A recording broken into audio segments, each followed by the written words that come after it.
us a little bit about what does the operation look like? I mean, you have grain and you have hops. So, when you come into our establishment, you'll see that the production areas are separated. So we have wine tanks on one side and beer tanks on the other side. And some of that's around the federal regulation. It's funny, what they care about is taxation. Okay. And so they're worried that a barrel of wine could roll into the brewery area and they're taxed differently. Oh. So they like to see some, that's exactly right. So they like to see some separation between the two. But you're going to see stainless steel tanks wherever you go, in a winery or brewery facility. The winery side, again, we just have our fermentation tanks out. That's where the wine's going to sit and age for a while. You can rack that into a barrel depending on the style or type of wine or the grapes, whether it's a red or a white. On the beer side, most of the tanks that you see are fermentation tanks. We produce mostly ales. Okay. And so those, it's where the yeast ferments. So the difference between an ale and a lager is really just where the yeast ferments. If it ferments on the top or the bottom is what distinguishes the two. And typically lagers take longer. Because they ferment at a higher temperature. And so it's the temperature that really kind of controls that fermentation. So it takes a little longer for a lager than an ale. Again, we do mostly ale, so about 4 weeks from start to finish. Okay. So one of those tanks is set and tied up for 4 weeks. It's just sitting there. Correct. It's just doing its thing, right? But the production side, when you come in, is we have a mash tun, and that's where you're starting to add all your grains and waters and extracting all those sugars and flavors and things. And you have a boil kettle that you put that in and boil that for a certain amount of time. That's where you might do some of your hop additions or some of your extracts or flavorings that you're going to add, natural flavorings that you're going to put in that beer. Our most recent one is strawberries. We get strawberries once a year from Reese's Farm in Halifax, and we do a strawberry blonde. So that's on tap now, and we do it real 100 pounds of strawberries in that beer. And so again, it's local, it's fresh. We only do it once a year when the strawberries are in season.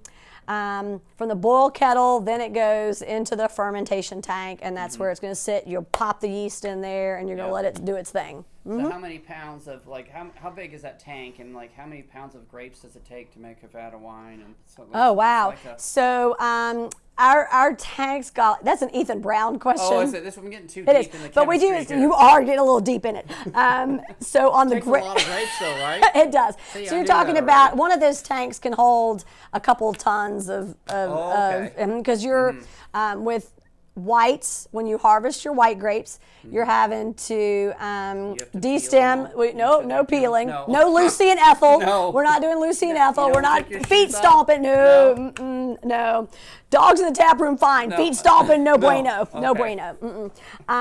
So on white grapes, you're going to crush and destem those, and we have a machine that does that. It's not normally out in the tap room. We use it 4 times a year. We have 4 grape varieties. We use that machine 4 times.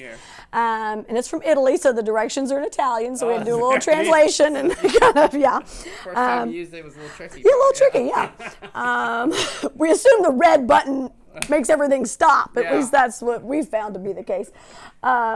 So we have an Italian press, so it sounds fancy. Very nice. But the whites, you're having to crush, de-stem the grapes after you harvest them, and then press them to get the juice. So the skins, the grape skins, don't go in the tank. So that's a really long day. On the reds, the difference there is you're going to crush, de-stem, and the whole thing goes in the tank. All of it goes in, and then at some point later, and that's what gives it the color, is keeping those skins on there. And then at some point, then you're going to press those skins and then move that over. So you will take them off after a certain amount of time. White wines, you can have those done in about 8 months. Fruit wines like strawberry or apple or peach or something like that, they don't take as much time either. But the reds are just going to get better the longer you let them sit. And you can oak age them in barrels, or you can just do stainless steel. We do. We'll barrel our reds in an oak. The stainless steel is becoming more popular, especially with Chardonnay.